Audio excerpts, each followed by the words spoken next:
Buenas tardes. Si yo tuviera que definir la época actual, diría que es el tiempo del ruido, o aún de manera más precisa, del ruido estrepitoso. Un ruido que nos rodea y que nos inclina al consumo desaforado, muchas veces superfluo y en no pocas ocasiones innecesario. Si la Revolución Francesa comportó a finales del siglo XVIII el paso de la condición de súbdito a la de ciudadano, la revolución tecnológica a la que asistimos comporta el paso de la condición de ciudadano a la de consumidor. Y para ello es imprescindible el ruido. Se trata de que no exista el silencio indispensable para que el hombre pueda ejercer en libertad aquello que le es más propio: pensar para tomar decisiones acertadas. Una reflexión así conduciría a la melancolía o a la desesperanza si no resultase aliviada por el consuelo que representa la activa existencia en nuestra ciudad de instituciones como Tribuna Ciudadana, favorecedora de la difusión del pensamiento y de la cultura, del debate de ideas, de la escucha de pareceres muy diversos de muy distintas personas de todos los ámbitos de la sociedad, enriqueciéndola y fortaleciendo su carácter democrático. El Ilustre Colegio de Abogados de Oviedo es la casa de la palabra, pero no solo de la palabra pronunciada, sino también de la palabra escuchada, siempre con respeto a la Constitución y a los derechos humanos y siempre observando las mejores reglas de la buena educación. Desde el silencio sosegado del que tratan de privarnos quienes no nos quieren ciudadanos libres e iguales, sino consumidores aborregados, es bueno reunirse para escuchar a quien tiene mucho que decir. Bienvenida, Tribuna Ciudadana, al Ilustre Colegio de Abogados de Oviedo, y bienvenido al Ilustre Colegio de Abogados de Oviedo, don Sergio del Molino. Tiene la palabra don Pedro Sánchez Lazo, presidente de Tribuna Ciudadana.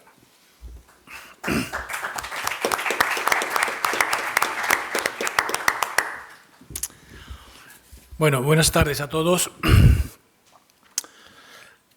Yo quisiera empezar por decir que en Tribuna Ciudadana, con mucha frecuencia, presumimos de nuestra solera. Porque, por ejemplo, la actividad de hoy es la actividad 1309 de Tribuna Ciudadana. Pero una cura de humildad nunca viene mal. Claro, los 40 años de Tribuna Ciudadana y las 1300 y pico actividades se quedan enanas frente a la historia de esta institución que nos recibe hoy, que se fundó nada menos que en 1775. Así que lo primero que haremos en Tribuna es rendir nuestro tributo al Ilustre Colegio de Abogados y agradecerles enormemente el que nos reciban para iniciar lo que esperamos que sea una colaboración muy fructífera y larga. Me voy a permitir una pequeña nota de familiaridad. Yo conozco a Antonio González Busto desde hace mucho tiempo, desde que era un guaje. Por eso para mí siempre será Antonchu. Antonchu, que denota lo que también su segundo apellido, Mújica, claramente ilustra, sus raíces vascas. Y yo creo que Antonio González Busto representa lo mejor de los dos territorios, de los dos países, de Asturias, la tierra de su padre, y del País Vasco, la tierra de su madre. Y para ilustrar esa idea de que lo que me parece Antonio González Busto, voy a echar mano de las palabras que un gran amigo de Tribuna Ciudadana, el escritor portugués Gabriel Magalhães, escribe en el libro que publicó este año, El país que nunca existió, en el que hace una apelación a las enormes tradiciones que tenemos en la península ibérica, incluyendo Portugal, Ese es el país que nunca existió, la península ibérica. Y en la presentación del libro de Gabriel Magalhães, él dice, esa península pletórica, una realidad plural y próspera, moderna, dialogante y democrática. Ese país que nunca existió, pero que creíamos tan cercano durante la década de 1990, cuando parecía que nos habíamos transfigurado. En ese mejor futuro de nosotros mismos, dice Gabriel Magalhães, todavía está al alcance de la mano. Y cuando en su libro describe las características de los diferentes pueblos que poblamos la península ibérica, al referirse a los vascos, dice, sus características fundamentales son la adaptabilidad y la fidelidad. La lealtad, la adaptabilidad, la fiabilidad no es exactamente lo mismo que la irreductibilidad de los otros pueblos ibéricos, nacida del trauma ibérico. Él llama trauma ibérico, se va nada más y nada menos que a la romanización de la península ibérica, donde él interpreta todo el origen de la convulsa historia de los pueblos ibéricos, ¿no? Dice, pero a los vascos no les interesan las derrotas gloriosas. Y para describir esa fidelidad, dice, en euskera, fidelidad se puede decir de varias maneras. Fidelsatum, que claramente tiene un origen de lengua románica, pero hay otro vocablo para escribir la fidelidad que sea el más adecuado. Sistasum, que viene de sinso, que puede significar honesto, honrado, bueno, formal, correcto, cumplidor, sincero, leal, fiel o incorruptible. Dice, y esto es lo que son los vascos. Y cuando se refiere a nuestra tierra, a Asturias, dice, Asturias ilustrada, abierta al mundo y a todos los panoramas del pensamiento. Asturias, de todas maneras, también surge como una tierra irreductible. Es como si el Principado tuviera dos personalidades. Por una parte, una inmensa apertura, muy visible en el chispeante debate cultural del país, y por otra, una veta insumisa e irreductible, que ha marcado profundamente no solo la historia del Principado, sino de toda la península, ya que por lo menos en una ocasión fue el último baluarte que nos cedió.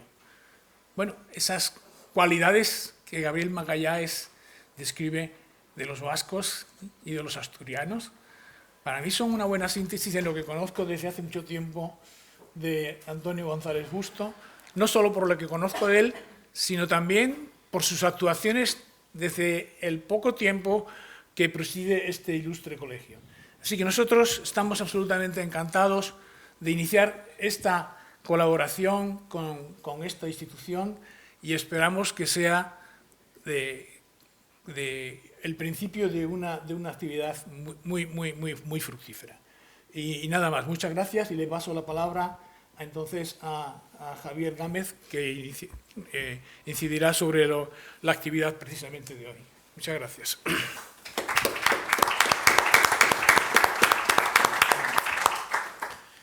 Bueno, buenas tardes. Voy a ser muy breve. Esta charla, esta conferencia, se inserta dentro de una de las actividades paralelas del 45 Premio Tigre Juan, que acabamos el 31 de agosto terminamos la recepción de obras y este año hemos estado en torno a las 350 obras. Estamos ahora en pleno periodo de recibir las obras del certamen joven, de la 7ª edición, y ya rondamos las 120 obras, 120 relatos. Y una de las actividades paralelas del premio es precisamente este ciclo de conferencias, La huella del tigre, en su momento El otoño del tigre, y uno de los invitados de este año es una persona que nosotros le tenemos una estima muy especial porque fue ganador del Premio Tigre Juan y porque además cada vez que le pedimos algún favor, alguna ayuda, siempre está dispuesto a ayudarnos en todo lo que sea menester. Por lo tanto, yo quiero darle la bienvenida a tribuna a a Sergio, que sé que también nos quiere mucho, nos tiene mucha estima. Y nada más. Estamos todavía pensando la fecha, pero bueno, a finales del mes de noviembre será el acto de fallo y entrega del premio este año, que espero que asistan pues, en el auditorio de Oviedo. Y nada más. Darle las gracias también a Arturo Tellez, que va a glosar la figura de Sergio y a presentarlo, porque Arturo también es un buen amigo y en el momento que le propuse que fuera el presentador, pues no tuvo ningún inconveniente en hacerlo. Y por tanto, Arturo, muchas gracias y te cedo la palabra.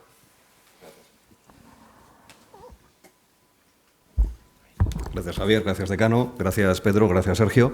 Gracias a ustedes por venir. Verdaderamente para mí es un gusto que me hayáis invitado a presentar a Sergio del Molino, porque si no compartimos estudio, por lo menos durante un rato compartiremos una mesa en la que poder hablar, debatir y con ustedes también como público, evidentemente. No te quejarás, Sergio, porque además Oviedo, como ves, te recibe con honores militares.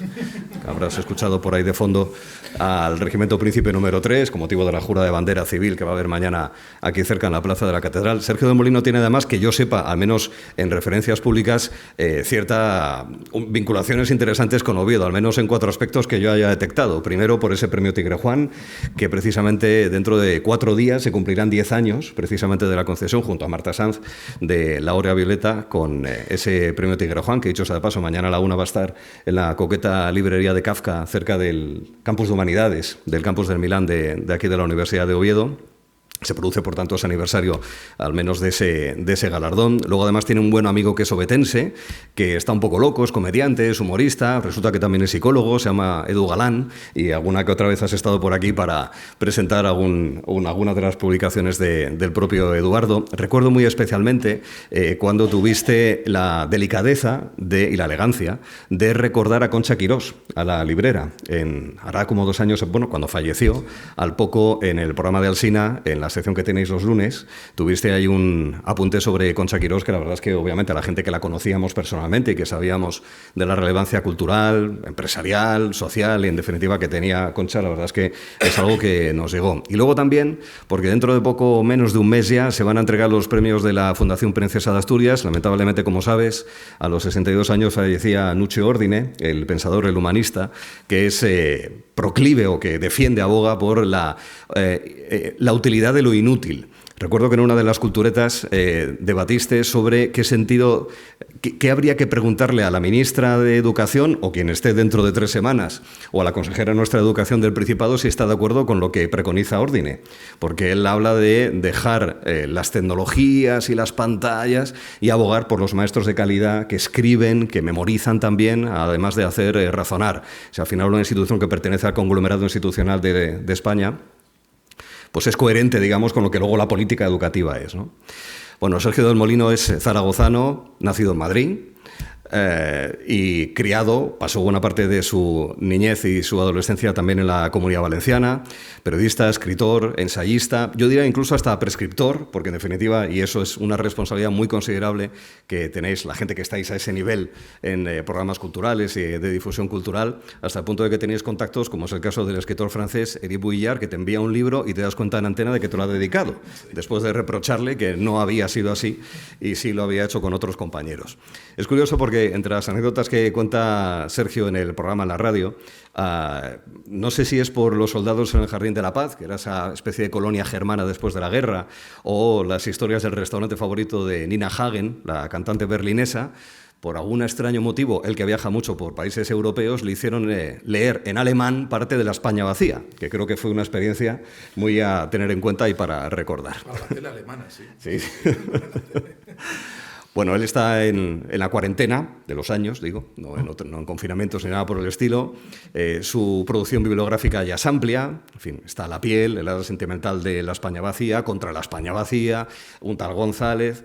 Le quedan muchos años, obviamente, de producción. Es posible que quien quiera coleccionar en los próximos años los libros de Sergio del Molino pueda sufrir el conocido ya como síndrome del molino, que es un horror vacui que existe en ciertas bibliotecas cuando te falta un ejemplar, que es lo que le pasó a él cuando uno de los ejemplares de En busca del tiempo perdido desapareció.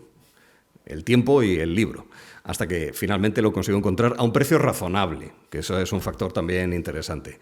Como creador, y voy terminando, es contrario a los clichés, eso de, por ejemplo, de que la ciudad es un protagonista o un personaje más de un libro.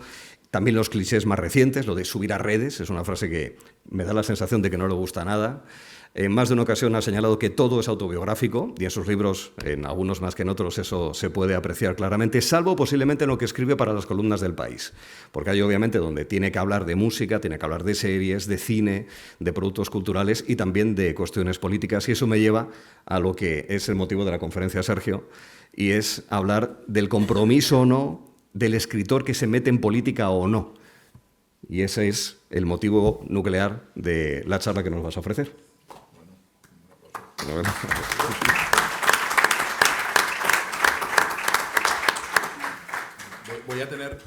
Voy a tener muy difícil y además ni lo voy a intentar superar la presentación de Arturo, así que a partir de ahora todo es cuesta abajo. Vale, muchísimas gracias de verdad por la invitación. ¿Se oye mal? ¿Y ahora me oís mejor? A ver, no sé, igual me habéis puesto el micrófono, me estoy boicoteando en Oviedo. Sí. ¿Así? ¿Me oís bien ahora mejor o no? ¿Mejor? Si me quedo sin voz a mitad, ¿no? Acercarse un poquito al micrófono, sí. Sí. A ver, ¿más así? Sí. ¿Así mejor? Sí. ¿Así mejor? Vale. Bueno, muchas gracias, de verdad, Arturo. Voy a tener muy difícil, decía, superar la presentación, así que ni lo voy a intentar. Cuando me propusisteis venir a lo que era el otoño del tigre y ahora es la huella del tigre, que a mí me hace mucha ilusión. Yo siempre que puedo vengo a Oviedo y es una ciudad, como ya se ha dicho, a la que le tengo mucho cariño. Nunca sé si tengo que conversar o hay que hablar de algo, ¿no? Hay que hablar siempre, es el dilema que tenemos con las charlas, ¿no?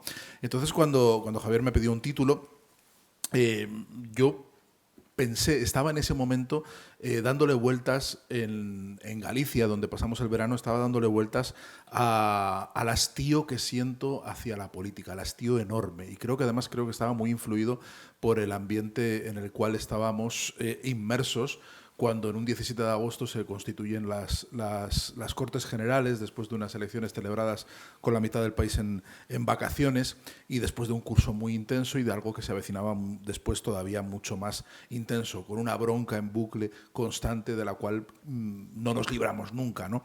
Y yo estaba descansando y estaba muy cansado, estaba muy fatigado, ¿no? Y estaba dándole vueltas a la maldición de escribir sobre política y de por qué me había dado a mí por escribir sobre política, no teniendo ninguna obligación de hacerlo, no teniendo ninguna vocación tampoco, y viniendo además de una concepción de la literatura bastante frívola, bastante vitalista y que siempre ha intentado aproximarse a la política desde calles laterales y desde callejones y nunca por las avenidas principales ni por las plazas, ¿no?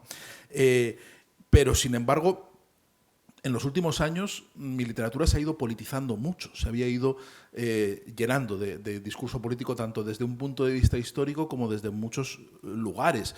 No solo era mi faceta de columnista, en el cual yo me siento obligado a interpelar la actualidad, ¿no? Yo creo que el columnismo tiene que decir algo de lo que está ocurriendo y vivimos unos tiempos muy politizados y creo que no es de recibo que el columnista salga por peteneras o intente librarse de tomar partido y de mojarse sobre las cosas que están ocurriendo. Creo que para eso tenemos una columna y si no, pues podemos prescindir de ella. Pero si tenemos una tribuna, yo creo que estamos obligados a mojarnos y a encharcarnos en ello, ¿no? Pero yo estaba este verano en mi retiro gallego pensando si era realmente necesario todo esto, si no estábamos todos metidos en un bucle encabronado en el cual igual mi literatura se había enfangado demasiado, yo que siempre había querido enfangarla y que no me importa que se mojara de la espuma de los días y que interpele al aquí y a la ahora y que hable de las cuestiones que están en el ambiente, ¿no? y que la literatura yo creo que tiene que decir cosas también sobre el mundo. Pero me preguntaba si no estábamos todos dándole vueltas constantemente a cuestiones muy banales y a cuestiones que realmente no tenían en el fondo tanta trascendencia. Estábamos asistiendo o estamos asistiendo constantemente al fin del mundo, que se celebra 2 veces por semana. 2 veces por semana el mundo se acaba, siempre, ¿no? Y estamos en un tono apocalíptico instalados constantemente. Y una cosa es que el columnista o el señor que habla en público, como soy yo, tenga que mojarse, y yo creo que tiene que mojarse, y creo que tiene que tomar partido. Tomar partido no quiere decir ser partidista, quiere decir dar una opinión. No esconderte detrás de subterfugios ni intentar eludir las cuestiones y los dilemas que están planteando, ¿no? Sino dar un punto de vista y manifestarlo. Eso no quiere decir hacer seguidismo de ningún partido. Suele significar más bien lo contrario. Suele significar intentar marcar un criterio propio en un mundo donde la mayoría de la gente intenta eludir ese criterio propio para adoptar el criterio de una línea oficial que marquen en determinados partidos políticos. Una cosa es que yo piense que la obligación del tribuno es esa, y otra cosa es que me apetezca estar todos los días, a todas horas, atrapado en ese bucle, atrapado en esa necesidad constante de opinar sobre el ritmo vertiginoso de los acontecimientos y estar siempre teniendo un punto de vista sobre polémicas que van y vienen, que hacen mucho ruido, pero que son tormentas de verano pasajeras, que a los 3 días se han olvidado y que te desgastan muchísimo y no dejan ningún pozo, realmente no generan ningún debate. Yo me estaba planteando en ese retiro gallego, y cuando me urgían para dar un título para la conferencia, de la cual no tenía ninguna idea de qué hablar, porque me había propuesto no pensar en nada de lo que iba a pasar en el otoño, me estaba pensando que a lo mejor teníamos que darnos un respiro, que darnos un paso atrás, y que a lo mejor ahora mismo una actitud políticamente responsable puede llevar a un escritor a inhibirse y a hablar de otras cosas, hablar de lo que te preocupa, hablar de literatura, hablar de la intimidad, hablar de las cosas que realmente te importan. Lo que antes salía, sabéis que había una cosa en España que funcionaba muy bien, que se llamaba el Centro de Investigaciones Sociológicas. Ahora ya no, ahora sigue llamándose así, pero ya no se sabe muy bien para qué sirve, ¿no? y cómo fiarte de esos datos. El Centro de Investigaciones Sociológicas hacía una encuesta preguntando sobre qué eran las preocupaciones de los españoles, para intentar establecer cuáles son los criterios y las prioridades de la población, ¿no? De qué importa. Esa encuesta generalmente, hasta hace un tiempo, era totalmente contraria a las preocupaciones de los medios de comunicación. Es decir, por eso siempre había una cosa que se decía, que había una opinión pública y otra opinión publicada, ¿no? Y la opinión pública que manifestaba esa encuesta siempre revelaba una serie de preocupaciones cuyas prioridades no solían coincidir con lo que se decía, o la gente que escribimos en los periódicos y que hablamos en los medios de comunicación, decimos que preocupaba a los españoles, ¿no? Las preocupaciones de la gente eran mucho más pedestres, e incluso yo siempre he vaticinado que esas encuestas también eran mentirosas. Porque digo, si la gente respondiera de verdad, con el corazón en la mano, a esa encuesta, cosa que no hacemos nadie a ninguna encuesta, y os pongo un paréntesis, yo he sido Pero es que igual así igual lo tengo que ingerir, el micrófono, o sea, está demasiado... ¿No me oís nada, de verdad? ¿Sí? Pero igual cambiando de micrófono lo solucionamos. A ver, un segundito. A ver, ¿así mejor? ¿Así mejor? ¿Sí? ¿Solo poquito? Madre de Dios. Bueno, a ver, voy a intentar hacer todo lo... Sí, ahora un poquito mejor, no me digáis que... Vale. Entonces, ¿tengo que repetir desde el principio todo? ¿No habéis escuchado nada? No. ¿Puedo retomarlo donde estaba? Bueno, lo que decía con las encuestas, que si la gente contestara... Venga, gracias. Si es que así no me tengo que agachar, así ya se me pone una chepa de cuervo. Si la gente contestara con el corazón en la mano sus preocupaciones, tampoco no se corresponderían nunca con lo que dicen el CIS que son las preocupaciones de los españoles, porque lo que nos preocupa son cosas que no nos atrevemos nunca a confesar en una encuesta, o que consideramos demasiado banales. ¿Sí? ¿Sí, perdón? No se puede hacer. Generalizar es injusto siempre. ¿En qué sentido? Generalizar en todos los sentidos. Sí, pero... Somos cada persona, no hay ninguna regla. Sí. Por lo tanto, decir somos o no somos... Sí, pero dejamos yo el coloquio al final, luego. Yo le agradecería... me puede echar toda la bronca, pero me la echa después. No. Sí que Vamos a ver. Yo le acepto toda la bronca. Un segundito, por favor, que como decano del Colegio de Abogados y de alguna manera anfitrión de este acto, pues me corresponde ordenarlo.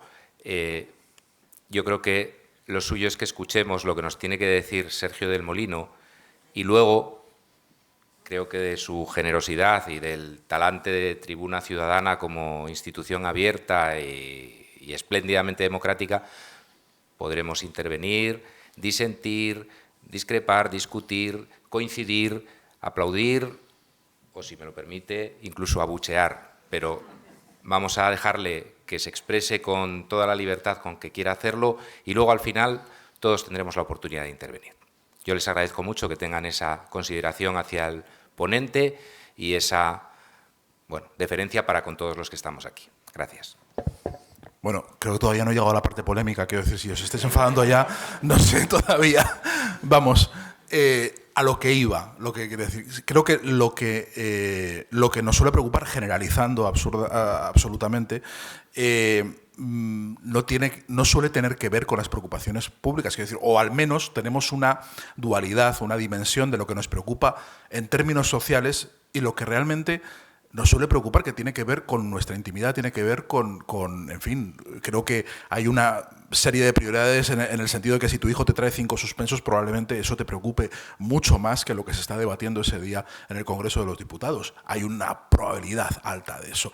Pero esas preocupaciones no se reflejan en esas encuestas públicas y siempre había un bache entre lo que se reflejaba, lo que estaba en la preocupación cotidiana general del país, lo que la sociología intentaba aprender para ver qué es lo que preocupaba a un país, y las preocupaciones que se manifestaban en la prensa, ¿no?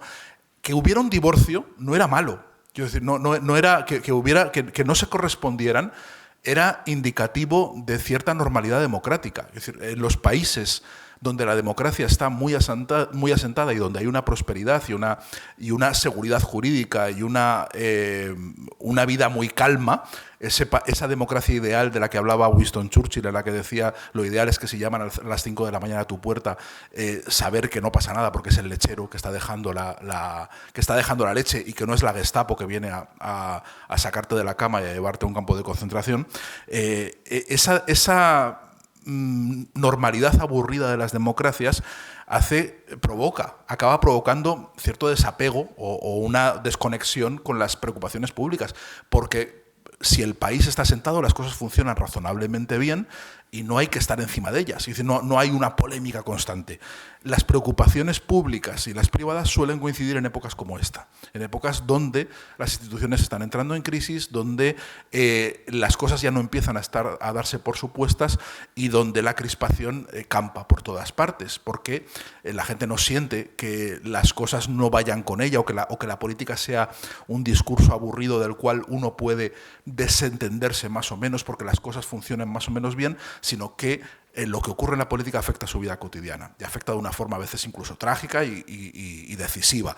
Y eso hace que las sociedades como la que estamos viviendo ahora, no solo en España, sino en general en Occidente, pues vivamos unos tiempos de crispación, de histeria en el debate público, que para quienes nos dedicamos a escribir sobre él, a comentar lo que ocurre, a comentar la actualidad y a intentar darle un punto de vista, una vuelta de tuerca, una mirada, o aportar un criterio y una visión acerca de lo que ocurre, pues nos genera cierta parálisis, o al menos a mí me genera cierta parálisis, y hablándolo y leyendo algunas cosas que he leído en los últimos meses, me parece que es un sentimiento que empieza a extenderse.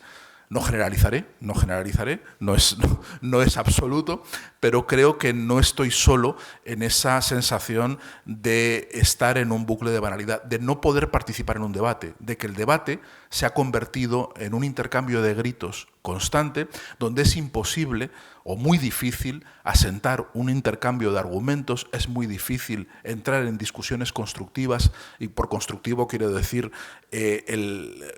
el hecho de que dos personas no estén de acuerdo y puedan manifestar ese desacuerdo y eso pueda enriquecernos a todos y pueda manifestar y exponer dos puntos de vista distintos, eso hoy en día cada vez es más difícil, cada vez cuesta más, porque estamos inundados por un montón de estímulos, un montón de polémicas, muchas de ellas totalmente absurdas y de muy poco recorrido y que además están instaladas en el ruido al que te referías al principio en tu primera intervención, y eso hace que parece que hablamos mucho y parece que estamos hablando constantemente y parece que estamos opinando todo el tiempo, y lo estamos, pero paradójicamente eso anula el debate.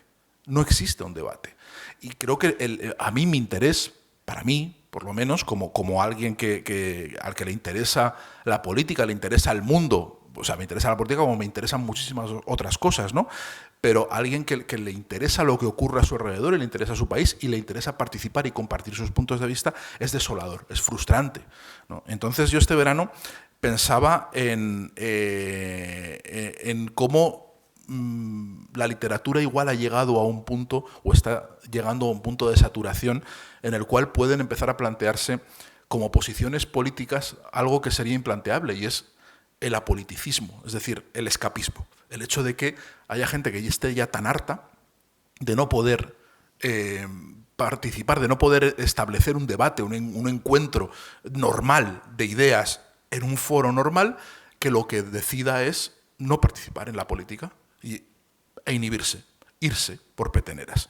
Y entonces yo como estaba en Galicia, por eso todo tiene su aquel, como estaba en Galicia, en Galicia siempre aprovecho para leer algo gallego siempre por entonarme, siempre. Busco, entre las muchas lecturas, busco algo. Y este año me había llevado artículos de Álvaro Cunqueiro, que es un escritor que supongo que muchos conoceréis, aunque es un escritor muy exquisito y no muy leído y no del todo bien editado en España, y además es un escritor raro, ¿no? Álvaro Cunqueiro, sabes que es un escritor que cultivó lo fantástico, cultivó el cuento, cultivó mucho el articulismo, fue un periodista incansable, ¿no? Que ha dejado miles y miles de artículos y miles de crónicas, cultivó la gastronomía, escribió muchísimo sobre comer, y su libro maravilloso sobre la cocina cristiana de Occidente es fabuloso.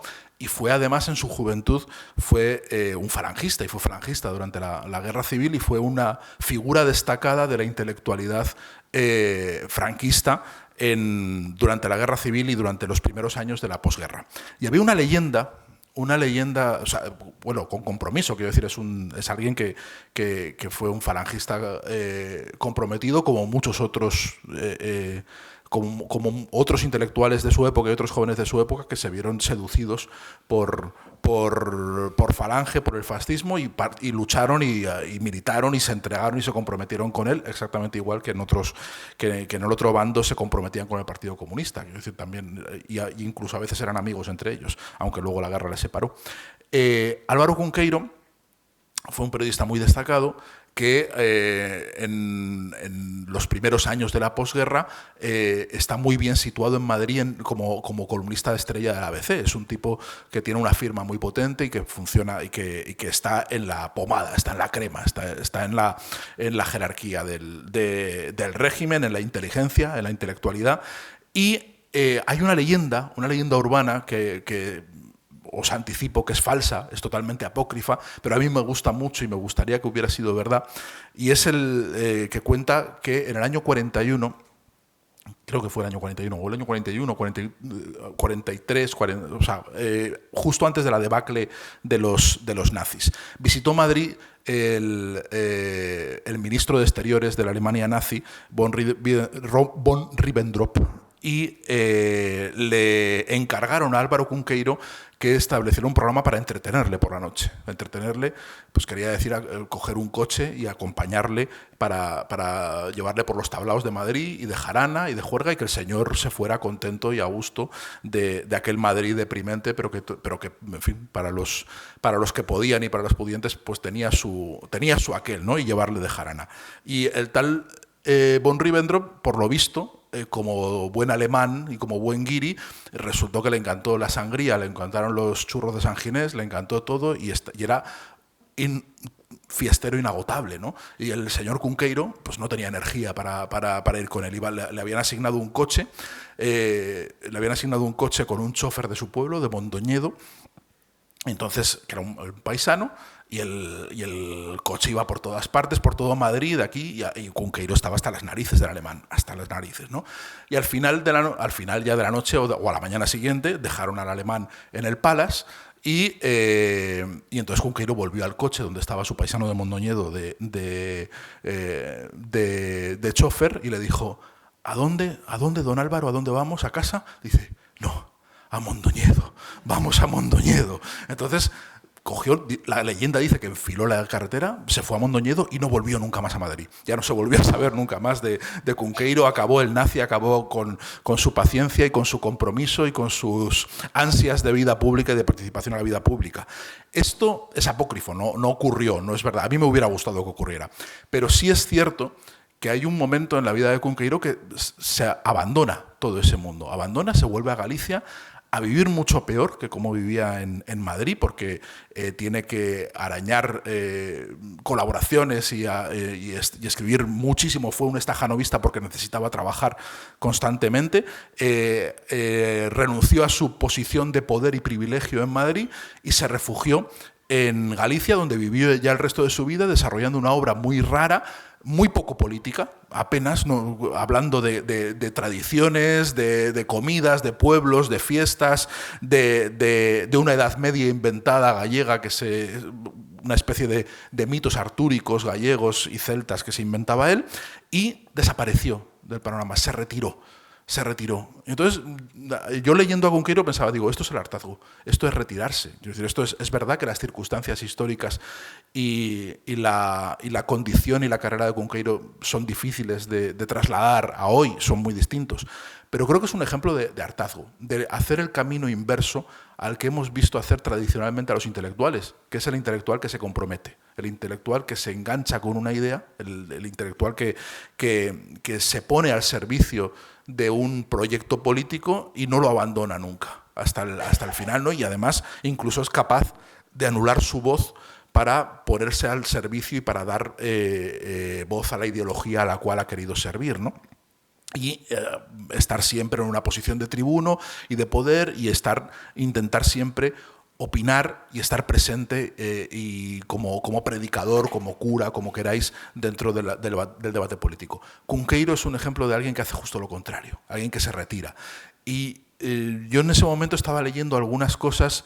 Por ejemplo, leí una columna de Daniel Gascón que se inspiraba en un libro de Cundeira que se llamaba La fiesta de la insignificancia, y él la tituló Las fiestas de la insignificancia, en la cual manifestaba un poco este hartazgo también, decir, es que estamos todo el rato opinando de nada, todo el rato, esto no es un debate, igual es hora de que nos pongamos a hablar todos de Gustav Mahler, y que es lo que realmente nos pide el cuerpo y lo que nos apetece, ¿no?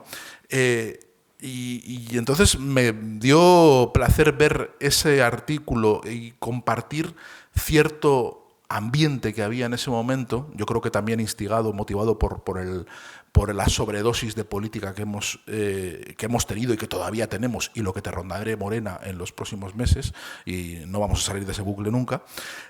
Y estaba viendo una tentación que yo no sé si es buena o mala, porque creo que hay una tentación dimisionaria dentro de aquellos escritores que tienen un perfil como yo, público, un perfil de intervención en la política, ¿no? Unas ganas de no hablar de política. Después de lo que hemos hablado y de los libros que hemos dedicado, unas ganas de inhibirnos de ese debate, ¿no? Igual es simplemente hartazgo retórico. Igual es como aquel amigo vuestro, generalizo de nuevo, en el cual que siempre está diciendo que va a dejar de fumar, ¿no? Y que dice, este va a ser mi último cigarro y mañana lo dejo. Y nunca deja de fumar, ¿no? O los que pasaban, y es algo que hemos debatido mucho con el libro de La España vacía, los que tienen la intención de irse a vivir al campo, ¿no? Que dicen, estoy harto de la ciudad y me voy a ir al campo. Nunca se van, son deseos retóricos. Igual eso también es un deseo también de alguien saturado de política que dice, oye, estoy harto y lo que quiero realmente es escribir sobre mi jardín, escribir sobre cosas pequeñas, no quiero... Pero en realidad no sales de ese bucle. No sé si es un deseo, un deseo con el que intentas consolarte o una realidad dimisionaria, ¿no? Pero creo que estamos viviendo un momento muy interesante que la política nos está poniendo a prueba a muchos y está poniendo a prueba las relaciones que hay entre la política y la literatura, ¿no? Y es un momento que, aunque a mí no me gusta trazar muchos paralelismos con el mundo de entreguerras y con la crisis que hubo durante la Segunda República y demás, pero es verdad que en términos de crispación se nos plantean muchos dilemas que son muy parecidos a los que vivieron hace casi 100 años los intelectuales de Europa, ¿no? ¿Qué hacer? ¿Cómo intervenir en la política? ¿Cuál es la función de un escritor en torno a la política? ¿Y qué relación tiene la literatura, si influye sobre la política, si la literatura puede servir a la política o participa en el debate? Creo que estamos planteándonos una serie de dilemas que nos están llevando a cierta histeria y a cierto descontrol, ¿no? No viviremos, evidentemente, en guerra, no hay riesgo en absoluto de una guerra. Igual está ya el mes que viene y os acordáis de estas palabras, ¿no? De que lo he dicho tajantemente. No decías tajantemente que no. Y mira, ahora estamos, yo creo que no, evidentemente no es el panorama en el que estamos, pero sí estamos en una sociedad cada vez más fragmentada, cada vez más polarizada, y donde cada vez es más difícil plantear puntos de encuentro y lugares de discusión donde gente que opina distinto pueda tener un espacio de convivencia y de confrontación, ¿no?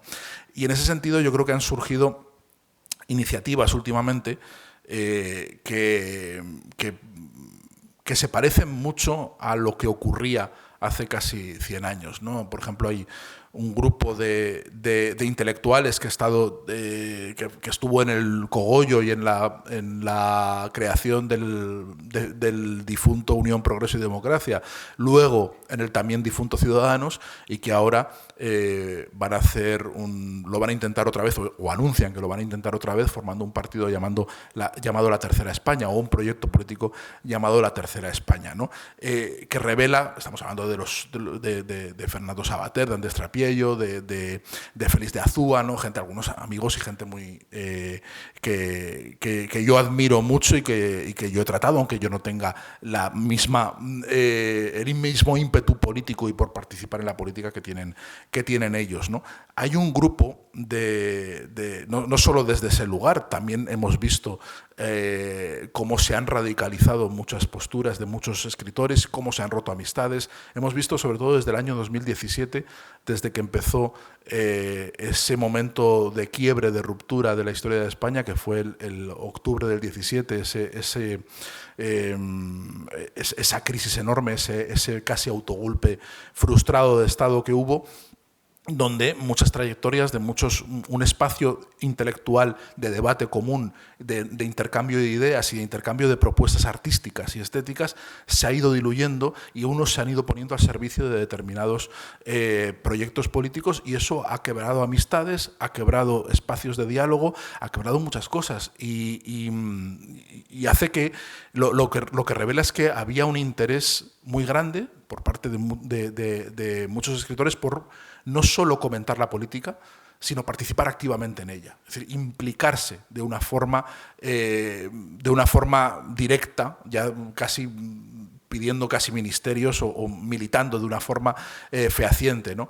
Y yo creo que hemos perdido, y aquí es donde voy al meollo, y ahora si queréis podemos pasar a la discusión y podemos participar en el debate, porque no puede ser que yo esté lamentándome por la falta de espacios de encuentro, y luego solo hablé yo, vamos a hablar todos, es donde yo empiezo a echar de menos que exista un espacio de debate intelectual al margen del partidismo y al margen de la acción política. Yo creo que es importante que los que escribimos, los que hacemos literatura y los que escribimos también en los periódicos y los que teñimos de política nuestros textos y estamos acostumbrados a participar en el debate público, nos mantengamos en nuestra posición y nos mantengamos como parte de ese ecosistema que no forma parte del órgano de los partidos, que no forma parte, que no somos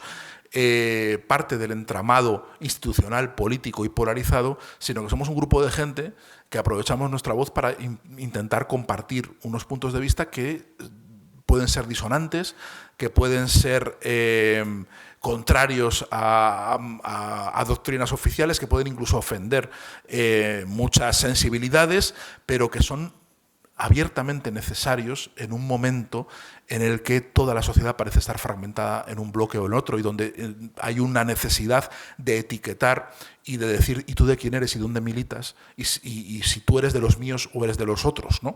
Yo creo que es más necesario que nunca que siga existiendo, que siga persistiendo el ecosistema intelectual de intercambio de cosas y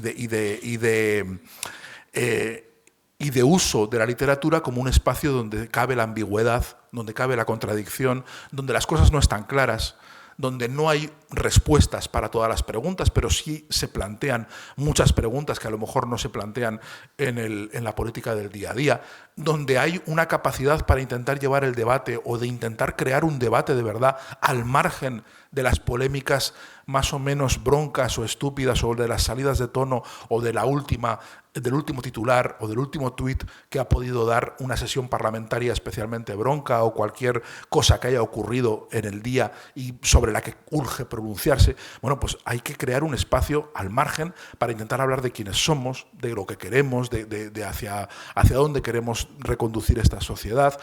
Un debate que requiere una complejidad, un sosiego, una altura de miras que no se puede dar en la reacción constante y tampoco se puede dar en la militancia. Si tú reniegas de tu propia voz y de tu propio criterio para ponerlo al servicio de un proyecto político, no vas a aportar nada a la sociedad. Quiero decir, no solo lo vas a aportar a tu proyecto político, evidentemente, pero no, como intelectual creo que te has anulado por completo, ¿no? Y yo esta fuga de intelectuales hacia la política la veo con preocupación, porque creo que empobrece terriblemente la sociedad y nos quita un espacio que ahora mismo es más necesario que nunca. Es el espacio donde no nos estemos etiquetando y donde no tengamos la necesidad de ser juzgados por lo que decimos, sino de decir lo que nos apetece decir y de intentar forjar un criterio sin miedo a que nos digan tú eres azul, tú eres rojo, tú eres esto, tú eres lo otro, sino sencillamente vamos a intentar pensar entre todos, aunque eso nos lleve incluso a traicionar nuestras propias convicciones previas, o nos lleve a la duda, o nos lleve a callejones sin salida o a lugares sinuosos. Creo que eso la literatura lo propicia siempre. La literatura es el terreno de la ambigüedad, el terreno de lo vaporoso, es el terreno donde no hay respuestas. A mí cuando me preguntan, y me han preguntado y me sigan preguntando siempre, pero entonces, con la España vacía, porque es el tema recurrente siempre, con la España vacía, ¿no hay una solución? Digo, es que esa no es la función de la literatura, esa no es la función de un ensayo. La función de un ensayo es intentar trazar puntos de vista, intentar hacer miradas, intentar hacer que el lector se replantee cosas que pensaba o que creía que pensaba y que a lo mejor dice, pues a lo mejor las cosas no están tan claras como yo creía, o poniéndome en el lado contrario o en otro punto de vista, ahora esto me lleva a elaborar mi pensamiento de otro lado, o a debatir o a ampliar mi horizonte, ¿no? Yo creo que esa es la función que tiene una literatura y un debate reposado, que es lo que ahora mismo echo en falta, ¿no? Yo no querría llegar a un punto en el que nos hartáramos tanto de la política por el ruido ambiental que nos tiráramos al monte, al monte realmente, al monte Olimpo, ¿no? Nos tiraríamos o al Parnaso, ¿no? Que renunciáramos a ensuciarnos del polvo de los días y hablar de las cosas que nos unen en común y que nos preocupan y que nos competen como ciudadanos, y que nos pusiéramos a hablar de la música de la música de Schubert exclusivamente, cosa que me parece estupendo, nada me gustaría más, y ahora mismo estoy además, por lo que estoy escribiendo, muy metido en la música de Schubert, pero creo que nos perderíamos algo. Creo que también tenemos que participar en la política con nuestras armas literarias, y nuestras armas literarias son contrarias al ruido que existe ahora. Son contrarias al cortoplacismo y a la polémica idiota constante, ¿no? Con lo cual, yo creo que lo que se impone ahora mismo es hacer de tripas corazón y hacer un ejercicio de resistencia, intentar aguantar e intentar mantener un criterio, intentar mantener siempre una vía abierta hacia otro lado, intentar mirar los lugares laterales, intentar adivinar qué son las cosas nucleares y fundamentales que debemos tratar y cuáles son anecdóticas por mucho ruido que hagan y que no merecen mayor atención. Y esa es la labor en la que deberíamos estar todos en un debate rico. Y eso es la labor que puede proporcionar la literatura. Y eso es lo que no estamos cumpliendo ahora. Porque cumplir eso no solo te agota y te desgasta muchísimo, sino que no conlleva absolutamente ninguna recompensa. Solo conlleva enemistades, solo conlleva bronca, solo conlleva malos sabores de boca, discutir con amigos, perder afectos, que lectores que les gustan mucho tus libros, al ver una opinión que creen en la que te han etiquetado como alguien non grato para su ideología, pues te deje de leer porque ya no te aguanta, y ahora yo creía que eras así y resulta que eres un comunista de mierda y ya no te quiero. Conlleva algo siempre muy desagradable. Yo entiendo que haya mucha gente que quiera bajarse de este carrusel desagradable, pero me parece que es necesario ahora aguantar un poco, y si tienes las espaldas lo suficientemente anchas para aguantarlo, creo que hay que perseverar para no perder lo poquito que nos queda todavía de ese espacio de encuentro y de ese espacio de debate en común, ¿no? Cada cual intentará hacer lo que pueda, pero es importante que sigamos ahí, que no nos vayamos a Mondoñedo. Es importante que no nos por mucho que Mondoñedo nos llame, a mí me llama, yo me iría a Mondoñedo mañana a escribir sobre la cocina cristiana de Occidente y no haría otra cosa, por mucho que eso llame. Yo creo que si ya que hemos empezado este camino y hemos recorrido este camino, nuestro compromiso debe ser ciudadano. Nuestro compromiso debería ser no con un proyecto ideológico, no con un partido, sino con la conciencia puramente ciudadana. Y esa es la reflexión que os quería compartir aquí hoy, que es la que me ha ido acompañando y la que voy elaborando poco a poco, y con la que he ido armando un montón de páginas que no sé si acabarán convertidas en el núcleo de un pequeño ensayo, una reflexión, pero que me va teniendo, que me voy acumulando lecturas y voy pensando sobre ello, sin haber llegado todavía a una conclusión más que esta, más que hay que perseverar. O sea, mi conclusión ahora mismo es que no me he ido a Mondoñedo, y que si alguien me pregunta, le aconsejaría que no se fuera todavía a Mondoñedo, que aguantara un poco más, por muy cansado que esté, ¿no? Pero más allá de eso, todavía no he llegado a eso. Creo que no he llegado a una conclusión firme. Creo que nos compete a todos, entre todos, intentar buscar una salida e intentar consolidar un espacio de reflexión y de ideas comunes a partir de la literatura, a partir de la creación, ¿no? Desde nuestro punto de vista y desde nuestra responsabilidad como escritores. Y a partir de aquí, me decís lo que queráis. Muchas gracias.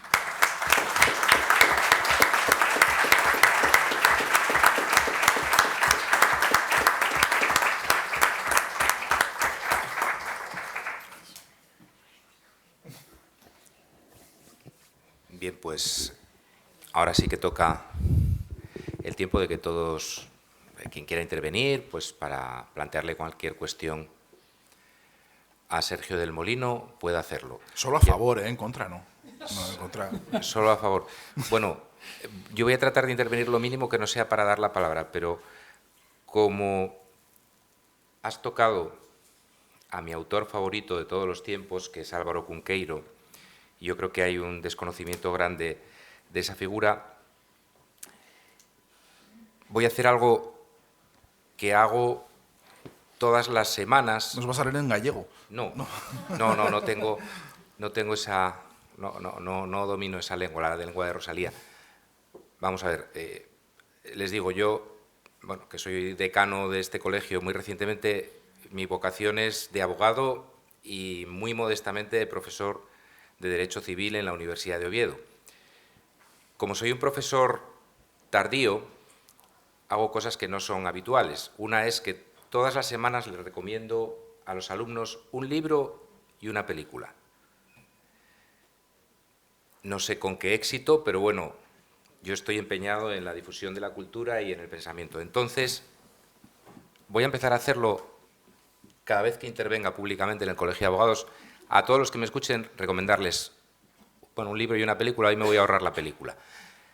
Pero porque me ahorro la película, voy a trataros de tú. Os voy a recomendar 2 libros de Álvaro Cunqueiro.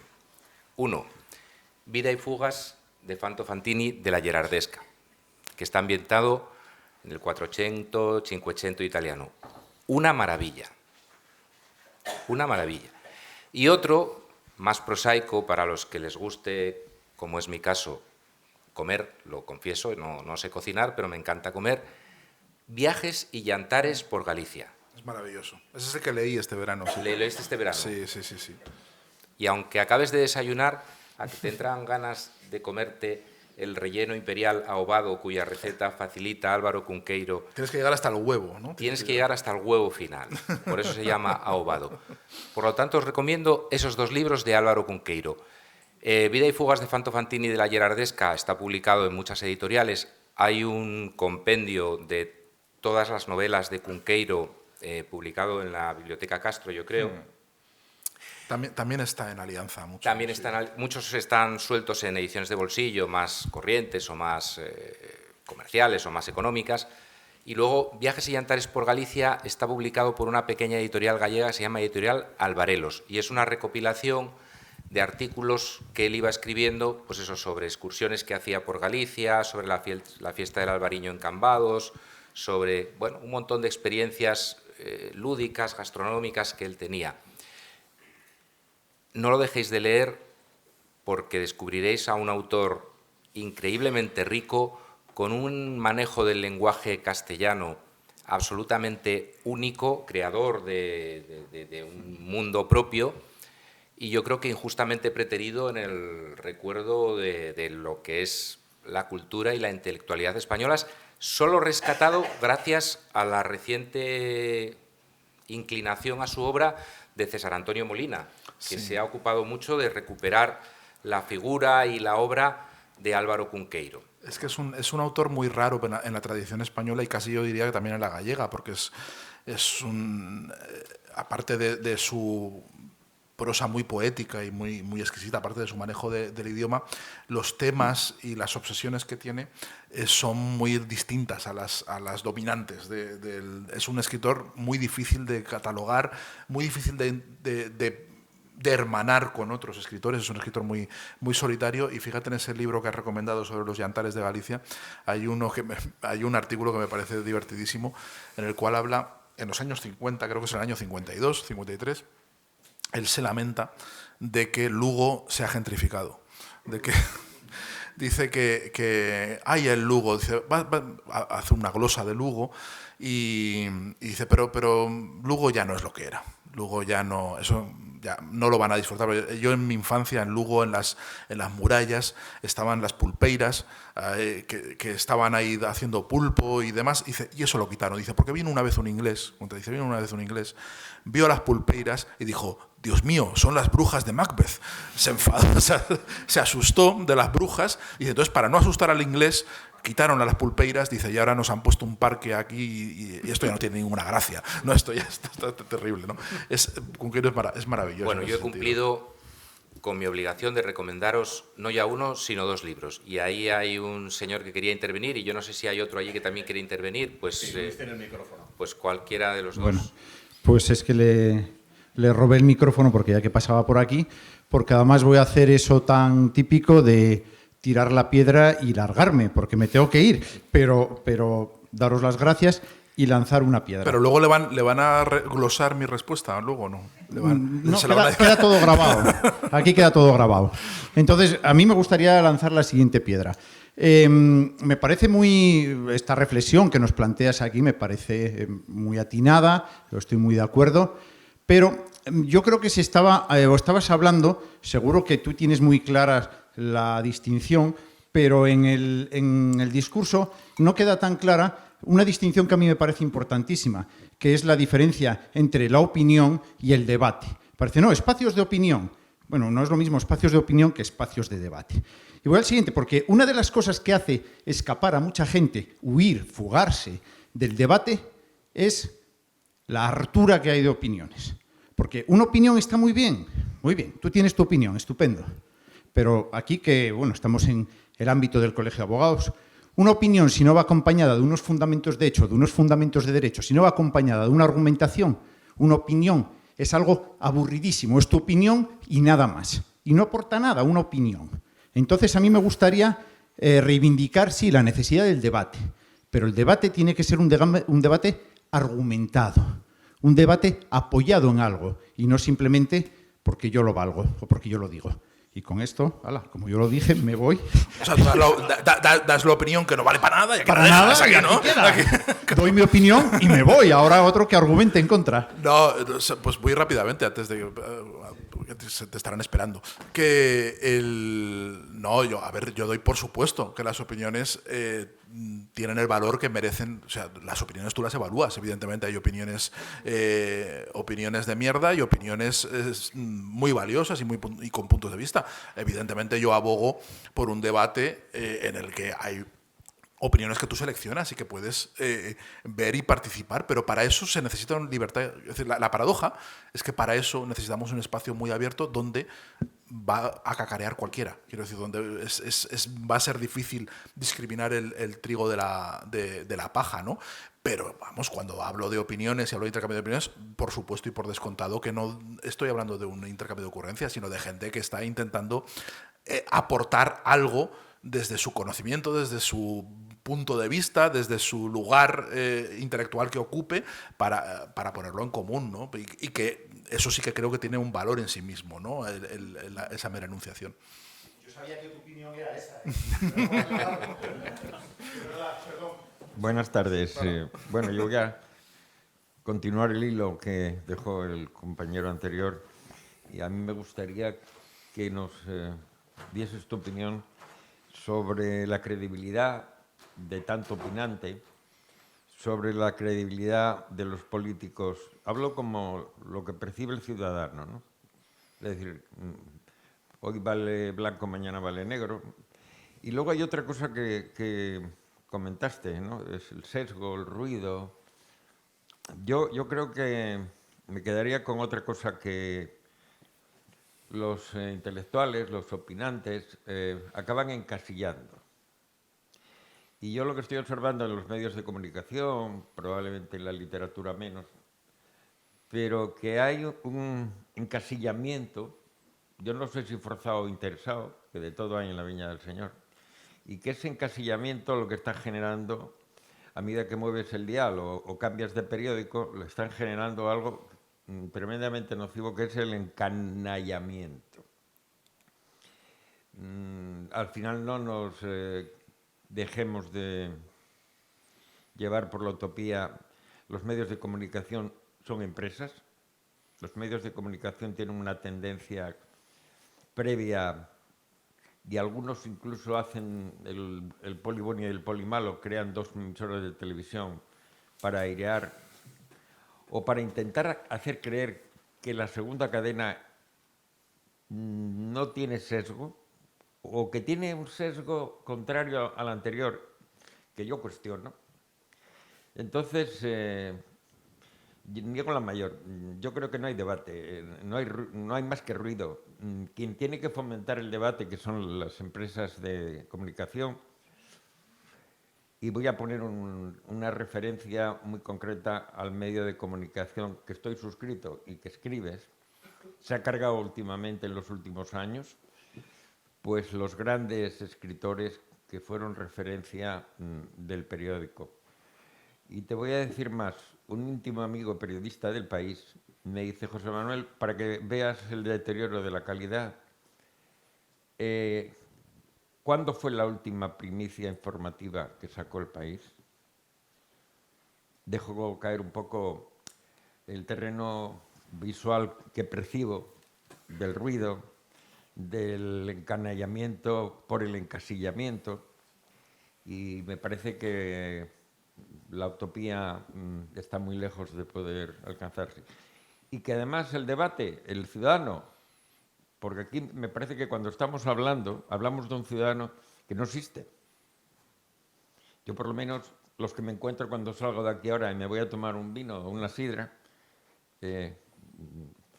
estamos muy lejos de este mundo que nosotros pintamos como referencia al que les vamos a dar literatura, al que le vamos a dar prensa. Y yo creo que ya hace mucho que desconectaron desde el hastío. Es mi pregunta. Bueno, son muchas cosas, no sé por dónde atacarte, no sé por dónde empezar. A ver, has abierto muchos frentes. Sí, evidentemente, o sea, yo creo que yo lamento muchísimo la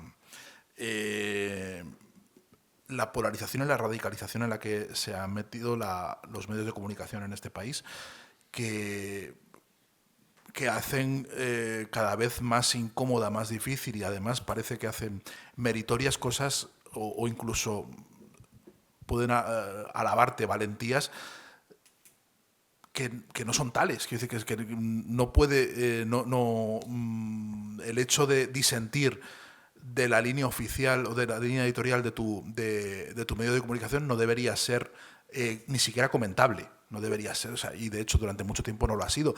Y ahora el primer comentario que recibo cuando publico una columna que a lo mejor ni siquiera se enfrenta directamente, frontalmente con la línea editorial del País, pero sí que la aborda desde otro punto de vista, el primer comentario y de una forma sistemática es: te van a echar, el siguiente ya. No, bueno, a ver, no debería ser esto, no deberíamos tener no debería extrañarnos tanto que hubiera pluralidad de opiniones en los medios de comunicación. Es cierto que es que no, es innegable, que no se puede, no voy a negar la evidencia y lo que está a los ojos de cualquiera, ¿no? Hay evidentemente un sesgo premeditado por parte de las empresas de comunicación de este país para intentar crear un discurso muy monolítico, y hay mucha gente que se presta con alegría y con entusiasmo a ello, ¿no? Y además creo que lo hacen porque encuentran mucha receptividad dentro del público, es decir, porque eso es rentable. Creo que han encontrado, dentro de que todos los medios de comunicación están arruinados y todo, en fin, vale. Pero al margen de eso, creo que hoy día en España y en muchas otras sociedades polarizadas, la ambigüedad, el criterio propio, el no estar encasillado, no estar encanallado también, es un problema comercial. Es un problema que te impide llegar al público, porque el público es un público militante. El público ahora mismo de los medios de comunicación es un público hooligan, militante. Entonces, y lo que quiere es que le den carnaza, que le reconfirmen y le reafirmen en lo que ya en su grupo, pero de una forma además muy futbolística y muy hooligan y muy acrítica. Es decir, ni siquiera es que haya un pensamiento elaborado antes, sino sencillamente yo he cogido esta bandera y quiero que este medio de comunicación defienda esta bandera a muerte.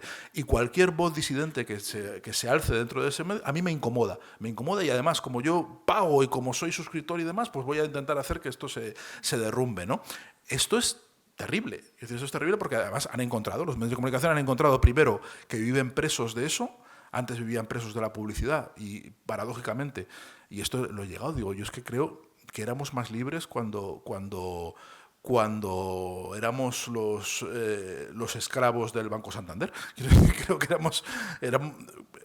había más espacios porque frente a un público militante estás vendido. Es decir, si le defraudas y si el público militante te encasilla y te pone en el bando equivocado, estás perdido. Entonces, los medios de comunicación que intentan mantener cierta pluralidad pagan un precio por ello.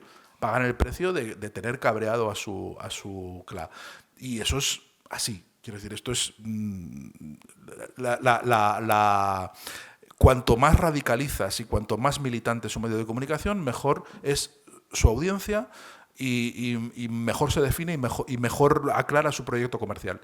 No es otra, no hay otra. Quiero decir, y entonces ahí hay un montón de gente que va a estar al servicio, ¿no? Y la gente que defendemos lo que he defendido yo aquí esta tarde, pues cada vez tenemos un espacio más chico y cada vez lo tenemos más incómodo y cada vez tenemos que defender con más vehemencia y con más riesgo para nuestra hacienda y nuestra salud, pues cosas que antes eran obvias y que se suponía además que si te contrataban era precisamente por tener la libertad de criterio. Es decir, o sea, tu valor era tener esa libertad de criterio, ¿no? Hoy defenderla es difícil, es duro, no te lo voy a negar, te voy a decir que es y forma parte también del hastío y de lo desagradable, de decir, bueno, y creo, yendo a lo del ciudadano que no existe, pues sí, evidentemente, claro que hay una desconexión del ruido, pero también vivimos en una sociedad polarizada donde todos los gestos se politizan de una forma u otra y donde hay público que no es que viva a gusto en ese encanallamiento, pero sí que ha encontrado una zona confortable donde donde no se ve incomodado, sus prejuicios no se ven incomodados porque viven en una burbuja que los medios y que Internet facilita mucho, en la cual pues pueden no ver nada de lo que les incomoda, nada de lo que no están de acuerdo y pueden estar rodeados pues, de gente afín y eso les distorsiona la visión del mundo, porque pueden llegar a creer que todo el mundo piensa como ellos, cuando en realidad lo único es que han dejado de ver a los que no piensan como ellos, ¿no? Y eso ocurre, y esto está estudiado, y esto es evidente, ¿no? Con todos esos elementos, ¿es difícil o es una utopía plantear lo que yo he planteado? Pues probablemente, quiero decir, sí, no te engaño, igual estoy hablando de la orquesta del Titanic, igual estamos, el hecho de que nos mantengamos un grupo de gente más interesados en el debate y en la conversación que en el finalismo es algo inviable hoy en día, pues seguramente, pero creo que no por eso hay que dejar de intentarlo. Creo que pues aunque no nos escuche nadie y aunque estemos solos. Es decir, yo creo que tenemos que seguir en ello, porque yo no concibo otro tipo de convivencia democrática. Es decir, y aunque ya no exista en ningún otro sitio, yo quiero seguir viviendo en ese país. Es decir, voy a seguir intentándolo, aunque nos quedemos 4 locos, yo voy a seguir ahí.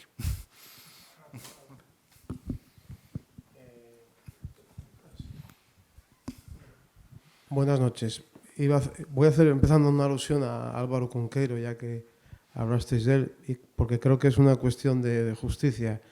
En esta ciudad vivió uno de los mayores expertos en Álvaro Cunqueiro, que era José Dovaliz, profesor de la Universidad de Oviedo, que falleció repentinamente muy joven y que curiosamente no llegó a ser doctor porque su tesis sobre Álvaro Cunqueiro, estimaba el tribunal de turno, estaba escrito en un estilo demasiado literario. El pobre José Dovaliz nunca pudo... Le hubiera gustado Cunqueiro, eso, claro. Le hubiera gustado. Bueno, creía que era de justicia recordar a José Doval, que fue quien descubrió a Cunqueiro a muchas personas aquí en esta ciudad. Yo, Sergio, suscribo desde el principio a final todo lo que has dicho. Quería plantearte 2 cuestiones. La primera es que, por una cuestión yo creo casi de salud pública, yo creo que el escritor ha descuidado el ser leal a su propia escritura y a su propia literatura.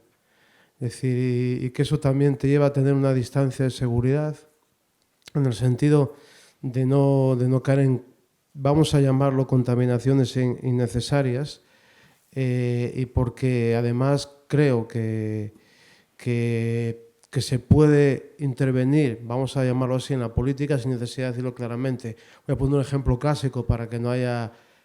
No hay libro más político que El Lazarillo de Tormes. y sin embargo no tiene ningún programa detrás, ni está auspiciado por ningún políbulo, etcétera. Y esto ya es una pregunta. ¿No crees, Sergio, que quizá uno de los problemas es que se haya recuperado en versión prêt-à-porter y de centro comercial una figura que había quedado denostada como la del intelectual o escritor orgánico, que siempre se identificaba porque estaba al servicio de regímenes dictatoriales y ahora, sin embargo, campa a sus anchas, y que además es rentable no solo por ese afán de notoriedad y de exacerbar una identidad, sino también incluso económicamente? Sin duda, o sea, sin duda, sí. O sea, además, lo has dicho muy bien, la reedición y la versión de baratillo. O sea, ahora es un Sartre son Sartres de mercadillo, ¿no? de saldo. Sí, sin duda. Y creo que eso abarata mucho, además, la propia concepción de la literatura política. Cuando hablamos de literatura política, parece que solo hablamos de literatura de tesis y de literatura militante y de literatura que parece que es catecista, ¿no? Y descuidamos por completo la honda dimensión política que tiene no solo el Lazarillo de Tormes, por supuesto, es una obra de una hondura política enorme, pero es que también lo es En busca del tiempo perdido. Es decir, En busca del tiempo perdido tiene un programa político que lo vio Hannah Arendt, además, lo vio perfectamente, que Proust estaba contando los orígenes del totalitarismo, estaba contando algo. Parece que todo esto reduce la intervención de la política a una cuestión de soflama, de mitin, de mensaje unívoco totalmente partidista y de bandera, y nos priva de cualquier lectura política profunda que puede tener la literatura, ¿no? Incluso, te diré más, hay un tópico que se impuso en España mucho, que venía de mucho más lejos, evidentemente, pero que en España se popularizó, yo creo, a partir del 15M, y es que es de lo personal es político y que todo es político, ¿no? Y que todo es... todo puede tener una dimensión política, pero no todo es político. Es decir, no todo... eso al final malbarata a la literatura y la reduce a una lectura muy, muy, muy chata, ¿no? E impide que podamos llevarla a unos terrenos mucho más interesantes. Y esto es un callejón de difícil salida ahora mismo. No digo que no tenga salida, pero es de difícil salida. Desde luego la tiene muy estrechita y a veces no se ve. Eso sí. No obstante, yo creo que aunque sea de esa manera, sí creo que habría que perseverar. Sí, no, por supuesto. Yo eso lo doy por descontado, quiero decir, o sea, ya con todo, si lo tienes todo en contra, lo tenemos todo perdido ya de antemano. No hay... Gracias, Fernando. Sí, a ver, no sé, estamos en el Colegio de Abogados, entonces yo soy economista y creo especialmente en los incentivos, en que la gente se mueve muy a menudo por los incentivos. Bien, es cierto que probablemente mi segunda profesión es la de abogado del diablo, y entonces uno tiende a ponerse a veces a argumentar cosas en las que incluso no cree, aunque solo sea para provocar, ¿no? Pero, a ver, hay un viejo debate, y que en este debate, borro de debate después de lo oído aquí, ¿no? Una vieja polémica, si se quiere, un viejo planteamiento que se hace a menudo, en el sentido de qué tiene que hacer un intelectual en general, no estoy hablando solo del escritor, sino del intelectual en general, en relación con la política. Si debe comprometerse, meterse en un partido, participar activamente, influir desde fuera, no hacer nada, callarse, etcétera, ¿no? Se dice que la política está degradada, se dice que ahora mismo los que hay en política son los más mediocres, es decir, los que no tienen otra cosa que hacer, el que tiene algo que vida fuera, pues huye de la política como un gato escaldado del agua, ¿no? Fría. Bien, todo eso se plantea en esos términos. Yo sostengo que este es un tema de incentivos al final, ¿no? Es decir, ¿qué incentivo tiene alguien que realmente pues piensa por sí mismo, se sale un poco del juliganismo ese que decías antes, para comprometerse, digamos, políticamente en un partido en el que se sabe que quien va a dirigir es pues quien manda, nos pone en fila, dice lo que hay que hacer, el que se mueve no sale en la foto, por un sitio o por el otro. ¿Qué incentivo tiene uno para meterse en un sitio donde cualquier planteamiento que haga que ligeramente moleste al que está dentro, pues automáticamente es carne de Twitter, está puesto en la picota permanentemente, en fin, todo este tipo de situaciones que hay? Ante esa perspectiva, ¿no te parece que esa llamada a la resistencia que haces, no sé si es porque, no sé, será una casualidad, pero Daniel Gascón, Sergio del Molino, los dos aragoneses, tozudos y tal, parece que queda cada vez menos, ¿no?, de este tipo de... Pero no hay un problema realmente de incentivos y hay un problema fundamentalmente institucional, de instituciones que se debilitan, que la gente no cree en ellas para hacer que realmente la gente se comprometiera y no huyera a Mondoñedo, como decías. ¿No crees que es un problema primero de incentivos y luego un problema de instituciones? Lo has expresado en términos económicos, lo que venía expresando, sí, sin duda. También es cierto que tú ves el mundo desde el homo economicus y de una forma... dando por hecho que somos racionales y que tomamos decisiones según nuestro mejor interés. Yo no solo soy economista, sino que soy fatalista y creo mucho en el irracionalismo y creo que muchas veces tomamos decisiones contra nuestro propio interés. Quiero decir, creo que a pesar de todo eso, a pesar de la falta de incentivos, hay gente que se mete en el barro hasta arriba, es decir, pero constantemente, pero como cabestros van hacia ello. Y yo mismo a veces mando una columna y digo, ¿y para qué? Digo, ¿por qué me habré metido a opinar de esto? ¿Para qué? Si solo me va a dar disgustos, ¿no? Y sin embargo sigues perseverando y sigues haciéndolo. Yo creo que ahí no puede haber una explicación de incentivos. Creo que tiene que ver más con algo que no podemos evitar. No podemos evitar intentar participar dentro del debate y del mundo de las preocupaciones y de las cosas públicas y sociales que están en el ambiente, ¿no? Porque pese a esa falta de incentivos, pese a esa monstruosa disuasión que hay ahora mismo para el mundo de la política, hay mucha gente que todavía está empeñada en meterse. Está empeñada, pero no solo meterse en la política, meterse en todo tipo de barrizales, ¿no?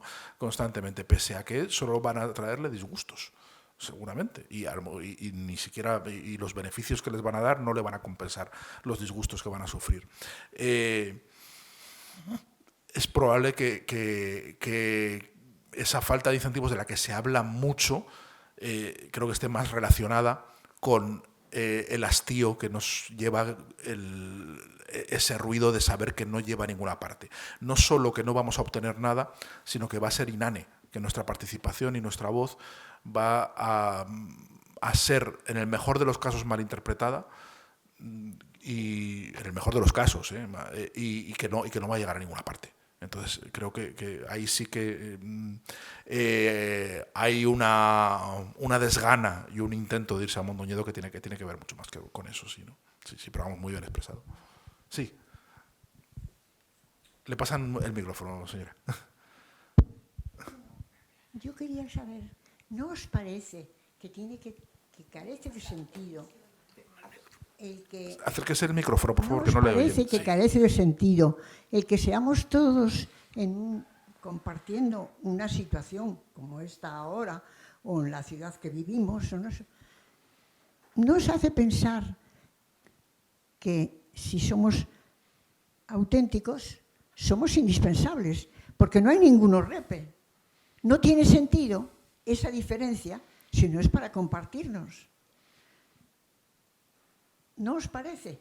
Quisiera saber vuestra opinión sobre eso, porque resulta que cuando miras con tiempo las cosas y reflexionas sobre ellas, una de las ventajas de vivir mucho, aunque se paga un precio en goteras por estar aquí mucho tiempo, pero también no todos son pérdidas, porque tienes más tiempo para reflexionar sobre lo que te ha ido planteando la vida.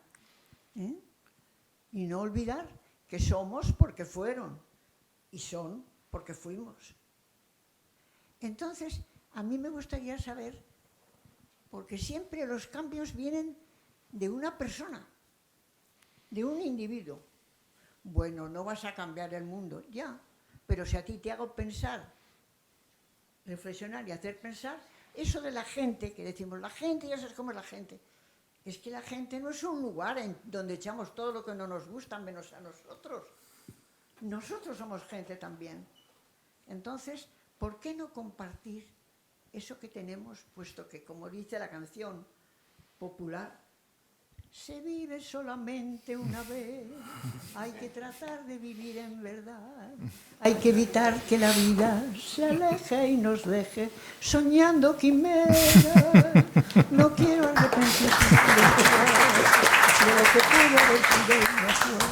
Bueno, a ver, ¿qué os parece? Porque siempre los cambios han venido de una persona. Me parece muy bien. A lo largo de la historia. Me parece muy bien porque ha sido una intervención que era solo una excusa para poder cantar, que me parece maravilloso. No, de verdad, no, hombre, que se lo voy a dar. A la media docena de hijos que tengo, todos fuera, con la vida muy solucionada, y a los 13 nietos que tengo, todos fuera, con la vida muy solucionada, pues les riño cantando y les digo, y si no me cambia qué maravilla. la canción, que se te acomoda, y si no, le añades tú lo que te parece. Qué maravilla, qué maravilla. Eso, a la gente hay que mirarla vivir, no solo oírla hablar. Pero por supuesto, y además es que estoy totalmente de acuerdo y además abogo por ello. Es decir, yo abogo por el individualismo en el debate.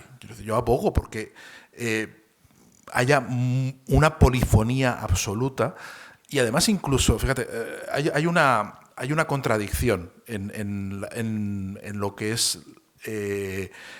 una obra literaria, ¿no? Una obra literaria es algo muy individual, es un producto muy individual, es algo que que es la expresión genuina de lo que uno es, ¿no? Y destilado, ¿no? A veces, yo recuerdo hace ya unos años, en un encuentro con lectores me reprochó a alguien que la novela de la que estábamos hablando, que estaba llena de opiniones personales. Digo, claro, es que la he escrito yo, es decir, es que son mis opiniones, eso es lo que cuento, ¿no? Usted tendrá las suyas. Y eso es un destilado, es un destilado que parece que tiene difícil comunicación con otros, ¿no? Que parece que una obra es algo acabada, algo que yo he dicho esto y aquí, ahí lo dejo y ahí os lo dejo, y ahí os quedáis con esto, ¿no? Y sin embargo, yo entiendo la literatura como contribución a una conversación muy grande donde se van superponiendo voces. Y a mí, yo me siento muy cómodo con la cacofonía y con la superposición de voces, ¿no? Cuando escribí La España vacía, volviendo al tema de las recetas, siempre me decían, pero bueno, aquí hay una tesis que debería estar acabado. Esto digo, es que esto no es una obra completa, acabada, la Biblia, el libro que termina con la palabra amén. No, digo, esto es una contribución a un debate. Y esa contribución tiene que ir incorporándose otros, y otros vendrán y me llevarán la contraria. Y me dirán, no, esto por aquí no, esto por otro lado, vamos a pensar de otro lado, esto es una idiotez. Y esa polifonía es lo que enriquece y lo que da sentido a una sociedad democrática. No las banderías, no los enfrentamientos entre frentes, ni el hecho de que tú dejes de opinar o de pensar por ti mismo para adquirir el pensamiento que toca en ese momento correcto y que parece que es el que funciona en ese momento, lo que te va a hacer más popular o ganar más amigos o más conveniente, ¿no? Yo abogo por eso. Pero ahora mismo en esta sociedad en la que vivimos, eso cada vez es más difícil. Es paradójico porque somos muchos y somos muy libres de decirlo todo, pero cada vez es más difícil que podamos intercambiarnos de una forma fructífera todas esas opiniones. Por eso hay que perseverar y hay que señalarlo y hay que decirlo, aunque parezca obvio. No debería serlo, debería ser lo normal, pero yo creo que ahora mismo es necesario decirlo, ¿no? Y yo no lo diría cantando porque no quiero espantar al auditorio de Oviedo ni quiero convocar la lluvia, pero me parece estupendo que nos lo haya puesto con música. Así que muchas gracias. Pues voy a a dar ya la última palabra, no porque no me parezca interesante el debate, sino porque, bueno, son las 9 de la noche y como decano tengo que decirles que a partir de las 9 de la noche ya no nos cubre el seguro. Entonces, hasta aquí podemos llegar. Virginia, pasa el micrófono. Bueno, buenas tardes, Sergio. Hola. Bueno, gracias. Yo, bueno, más que nada es hacer unas reflexiones, ¿no? Yo recuerdo que hace tiempo escuché que los políticos eran como los nuevos cantantes, las nuevas estrellas del rock, ¿no? Y ser político es sexy. Uno tiene seguidores, tiene prestigio social, pero ser intelectual, pues yo creo que se está denostando, ¿no? Y ser una persona vinculada a la cultura también, ¿no? Suelen ser personas mal pagadas, la cultura ahora creo que está mal pagada, los escritores viven de otras cosas, no solo de escribir, ¿no? Hay pocos, yo considero que hay pocos escritores en España en este momento que a lo mejor es tu caso, con lo cual te doy la enhorabuena, que pueden vivir de sus libros. La mayoría de ellos viven a lo mejor de colaboraciones en periódicos, de dar clases en la universidad, pero hay pocas personas, creo yo, que en este país puedan vivir holgadamente de la cultura. Y entonces yo creo que ahí está el origen de que no se abogue por un espacio de libre opinión, ¿no? Yo recuerdo, por ejemplo, una tertulia que había en televisión española en los años 80 y muchos, ¿no? Con Manuel Hidalgo, donde estaba Manuel Leguineche, Luis Antonio de Villena, Andrés Amorós, que allí se hablaba de todo, se hablaba desde política hasta cuándo cambiaban las sábanas en su casa, cada cuánto, ¿no? Pero me parecía maravillosa. Y esas cosas ya no suceden. En este país estas cosas, ese tipo de espacios ya no existen, ¿no? Bueno, esa es mi reflexión. Y la segunda es que yo creo que, bueno, yo soy socia de Tribuna Ciudadana, también soy directiva de Tribuna Ciudadana, y recuerdo una cosa que repetía mucho Alfonso Toribio, aquí presente, nuestro expresidente, que decía que Tribuna Ciudadana también puede generar opinión política y ser un foro de opinión, ¿no? Y que en las asociaciones civiles la sociedad civil también se puede generar esos espacios de opinión que estén lejos de los espacios políticos, aunque las personas que convergen en asociaciones civiles tengan su propia opinión política bueno. Entonces, quería preguntarte qué te parece todo esto. No sé si estás de acuerdo o no. Vale, sobre el hecho de que seamos gentuza los intelectuales, que sí estoy totalmente de acuerdo, somos gente verdaderamente despreciable en general y yo no entiendo por qué se nos trata con tanta prosodia, ¿no? Que os sabéis, fíjate qué salón tenemos. No, a ver, en serio. Aparte, o sea, yo creo que intelectual ya estaba denostado, lleva denostado muchísimo tiempo y yo solo me lo puedo tomar como un insulto cuando me llaman intelectual. Quiero decir, yo lo que pasa es que lo asumo, ¿qué le voy a hacer? Entiendo perfectamente el descrédito, pero creo que no es de ahora. Quiero decir, no creo, yo creo que yo ya nací cuando yo nací, no solo al mundo, sino a la cultura, ya estaba todo esto desacreditado. Y además, lo cual, hablando de incentivos, dice muy poco de mi instinto de supervivencia, ¿no? Que me haya dedicado a esto sabiendo que es algo muy denostado. Pero sí que existen esos espacios, sí que existen. Es decir, hablas de las tertulias, que no sé si sería la clave o qué tertulia sería la que veías, pero yo participo y he estado ahí, vengo de Madrid, de una tertulia que se llama La Cultureta, donde decimos de todo, donde llevamos 10 años ejerciendo una libertad intelectual absoluta y además con una CLA bastante numerosa y movilizada por todo el lugar. Sigue habiendo esos espacios, yo los sigo encontrando, yo los sigo disfrutando. Lo que no hay es un espacio, no tienen ese espacio de relumbrón tan monopólico como cuando existía solo Televisión Española y era mucho más visible, mucho más fácil de ver. Pero incluso, te diré más, es una discusión que tengo con editores. Es una percepción errónea que existen menos espacios para vivir en la cultura. La cultura está muy precarizada en sus oficios, en la cultura, y es verdad, y es un problemón enorme y cada vez mayor. Quiero decir, cada vez es más difícil vivir de los oficios de la cultura, porque además están muy diversificados y hay mucha competencia y los públicos están muy segmentados. Y eso quiere decir que cada vez es más difícil sacar adelante salas de cine, cada vez es más difícil sacar que puedan vivir la gente que tiene oficios relacionados con la cultura, pues gente que trabaja en editoriales, gente que trabaja en auditorios, o sea, que trabaja ese tipo de cosas, cada vez están más precarizados. Pero dentro del mundo cultural, el público ha crecido mucho en España, pero por una cuestión básica matemática, y es que España pasó en muy pocas décadas de una sociedad, de ser una sociedad con unas tasas de analfabetismo verdaderamente notables, a ser una sociedad donde estaba generalizada la titulación universitaria, y eso se ha notado. Lo que pasa que ha ocurrido, que eso ha segmentado mucho los públicos.